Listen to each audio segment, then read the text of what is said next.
Hello guys, welcome to Amit Thinks. In this video we will see how we can set border top color. That means if you want to add color to an element's top border, you can use the border hyphen top hyphen color property in CSS. So here is an example. Right now we have heading 1, here it is, and a paragraph which we have added using the p tag. The paragraph is having a border, as you can see here. The border is set using the style tag. We have set the border style, color and width. The entire color is orange. So now what we will see, we will set the border top color, that is the following color.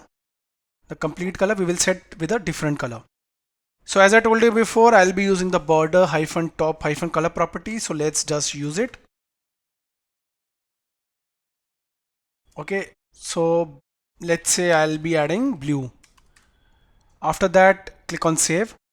Now when I'll be refreshing it, the top color will be blue and rest of the border will be orange.